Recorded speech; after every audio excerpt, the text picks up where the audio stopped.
Doctor साहब, पंजाब के दरियाओं में सैलाब से तबाहकारियां जारी हैं। मजीद दर्जनों देहात भी ज़ेर आब आ गए हैं, जबकि बारिशें मजीद पेशगोई की गई है। देखें जी, सबसे पहले तो अ, जश्न ईद मिलादुन्नबी सल्लल्लाहु अलैहि वसल्लम मुबारक हो सबको। जी। और दूसरा ये कि यौम दिफा 6 सितंबर आज, जी। दोनों दिन एक ही तारीख़ को मनाए गए और उसमें अक़ीदत, एहतराम, ख़राज तहसीन, दीनी जज्बा भी, कौमी जज्बा भी। तो अल्लाह ताला खैरियत से रखे, तमाम दुनिया को रहमतुल लिल आलमीन सल्लल्लाहु अलैहि वसल्लम। और पाकिस्तान का दिफा, पाकिस्तान की सिक्योरिटी, पाकिस्तान की सरहदी जी। और नज़रियाती, और फिर सिक्योरिटीज़ के कई किस्म की। अब तो इकोनॉमिक सिक्योरिटी, फूड सिक्योरिटी, हर जगह पे। और उसमें हर शख्स पाकिस्तान का जो है वो उसमें, चाहे वो फ़ौज हो, चाहे वो सिविलियंस हो, ये तफरीकी गलत है, पाकिस्तानी तो पाकिस्तानी है। तो अब देखिए, जिन मुल्कों में जंगें हो रही हैं तो वहाँ किस तरह होता है। यूक्रेन कितने लोग मारे गए, रशिया कितने लोग मारे गए, फ़ौज, सिविलियंस, अल्लाह खैर करे। लेकिन जंगें जो होती हैं वो फिर कौमें जो है ना, मुल्क सारे उसमें एक ही होते हैं फिर सारे। तो ये है कि 6 सितंबर की याद जो है वो पूरी कौम ने आज मनाई। और जो अफवाज पाकिस्तान की उस दिन, उन दिनों में, बल्कि एक दिन तो नहीं, उन दिनों में जो जिस तरह से फ़ौज ने जंग लड़ी और जीती, और उसके बाद फिर अभी चूँकि चंद रोज़ पहले भी एक बहुत तारीख़ी मार्का जीता है, तो इसलिए वो जो खुशियाँ थीं वो ज़रा उसमें ज़रा चार चांद लग गए। अच्छा, जंग जो है वो अब बाकायदा जंग का एक ऑफिस कायम हुआ है। तारीख़ी दिन, 24 घंटे पिछले तारीख़ी हैं।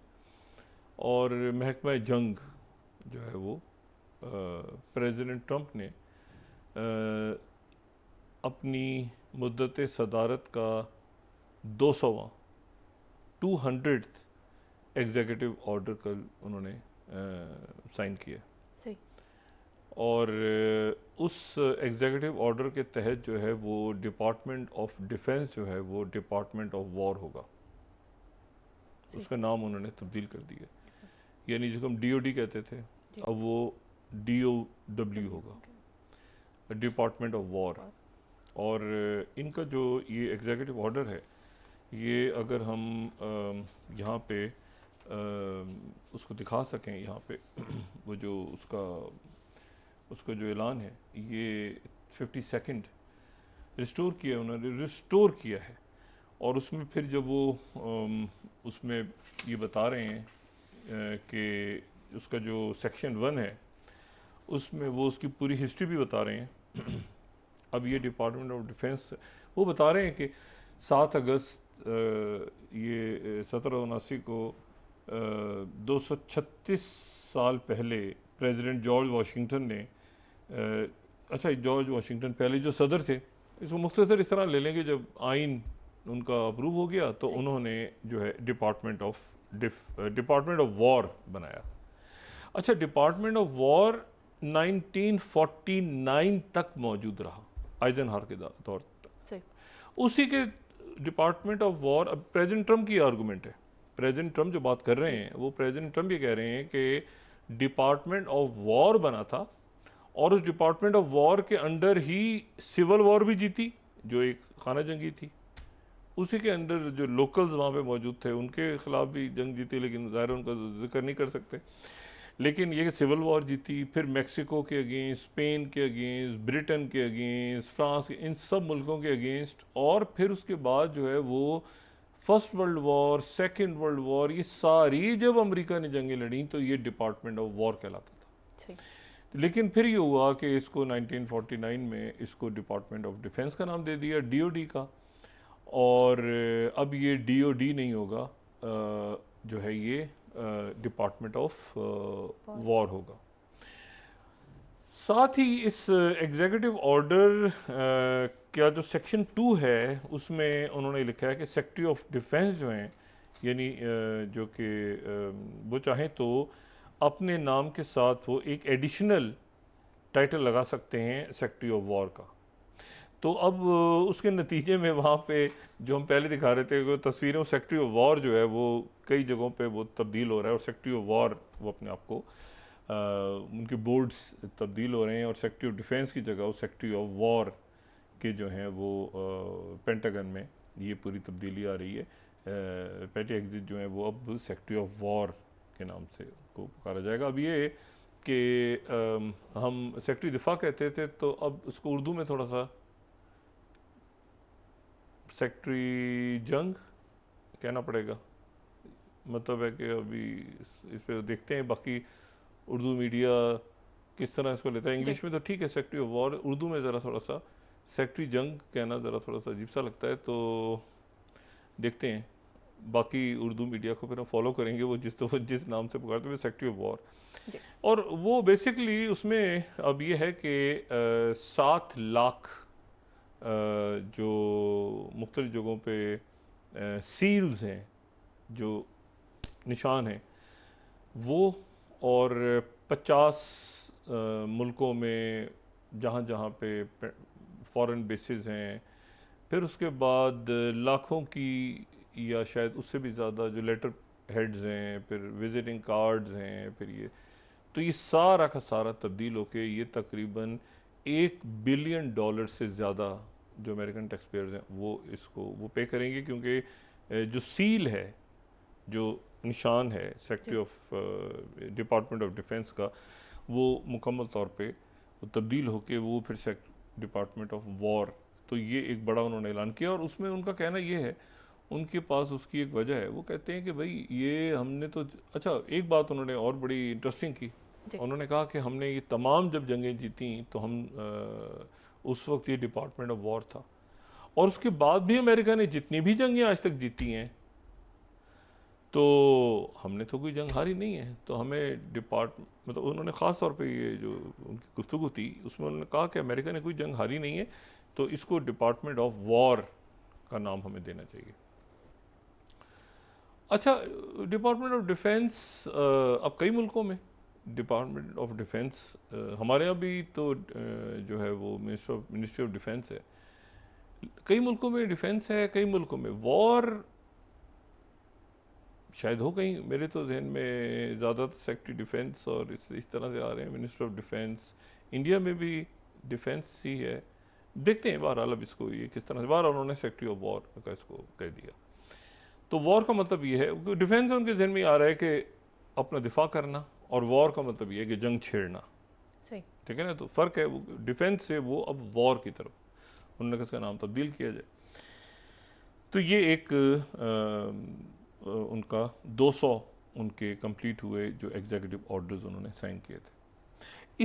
इसी गुफ्तगू के दौरान 2-3 बातें उन्होंने और कहीं।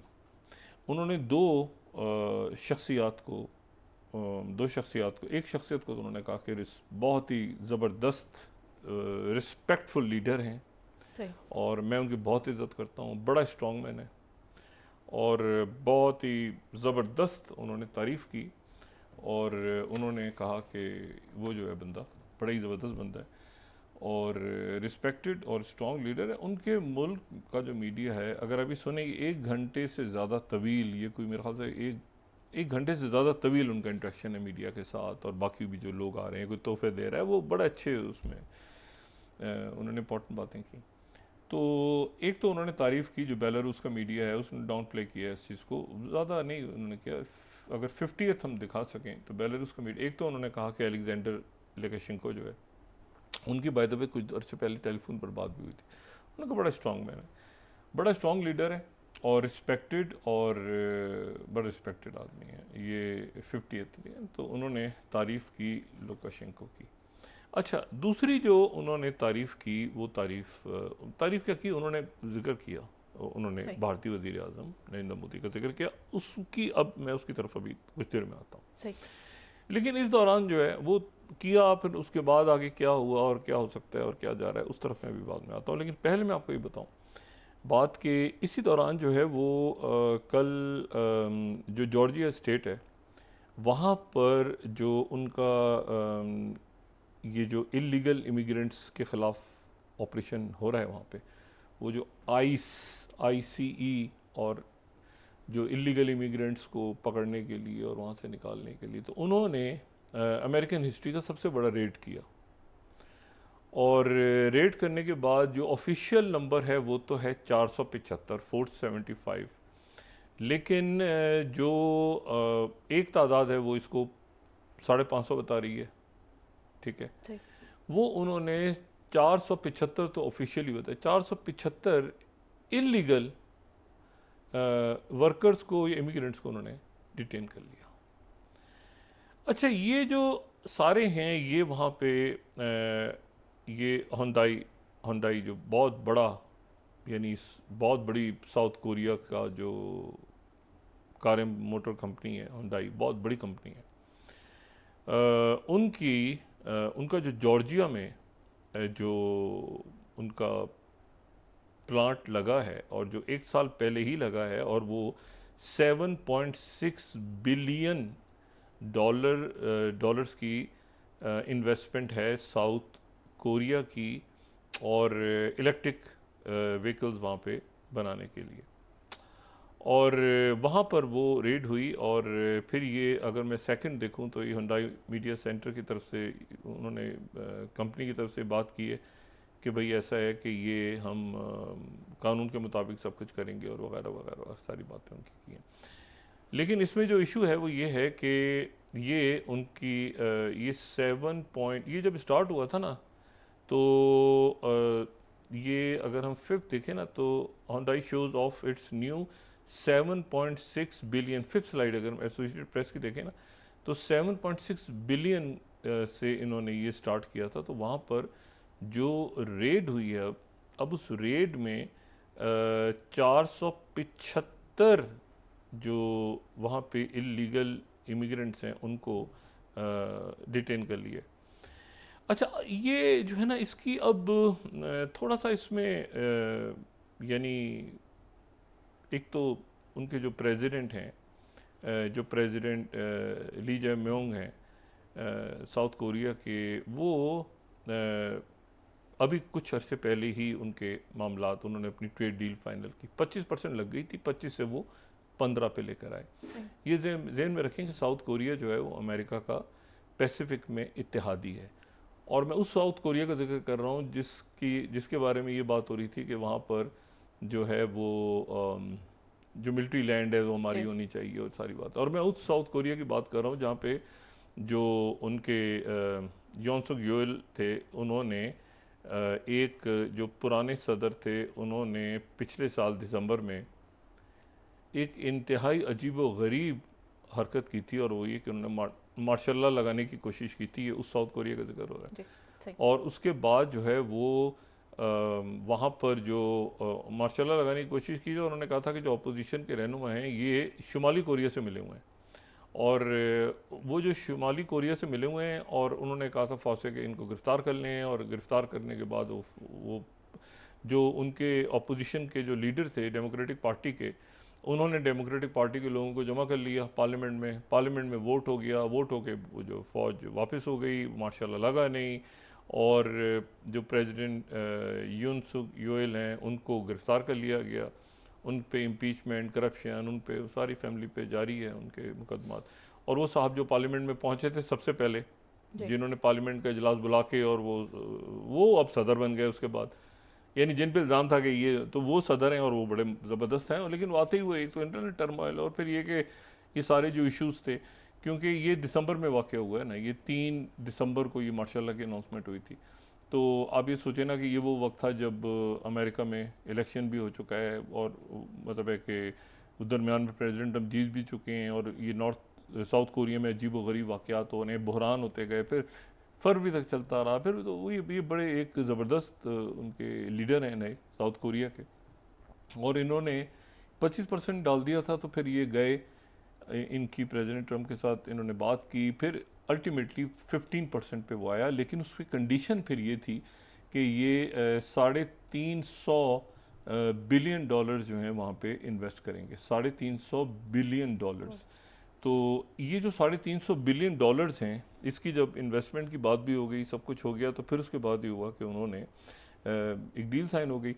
तो 350 बिलियन तो उन्होंने कहा कि हम यहाँ पे इन्वेस्ट करेंगे आके, और उसके बाद 100 बिलियन जो हैं वो दूसरे अंदाज में, मतलब एक तो इन्वेस्टमेंट्स होंगी और 100 बिलियन जो है वो किसी और अंदाज में। अब वो एनर्जी ख़रीदेंगे अमेरिका से या जो भी करेंगे, लेकिन कि 100 बिलियन, कुछ 450 बिलियन के अंदर उन्होंने कहा कि हमारी तिजारत और ये सारा जो है, तो फिर ये मामला तय हो गया। लेकिन अब ये है कि जो हुंडई पे छाप रेड हुआ है, तो हुंडई तो उनका यही तो इन्वेस्टमेंट थी भाई। जो साउथ कोरिया ने कहा कि हम अपनी कंपनीज को लाके अमेरिका में ये अमेरिका में काम करेंगे, तो वो ये हुंडई वाले ही तो कर रहे थे। यानी हुंडई वाले अगरचे इन्होंने ऐलान पहले कर दिया था, ये प्लांट पहले बन गया था, ये इसने काम भी फरवरी में जो आ रहा है ना, इसने काम भी शुरू कर दिया था। लेकिन ये है कि यही हुंडई वाले तो वहाँ पर इन्वेस्टमेंट करने जा रहे थे, सारी मेजॉरिटी, तो वहाँ रेड हो गई।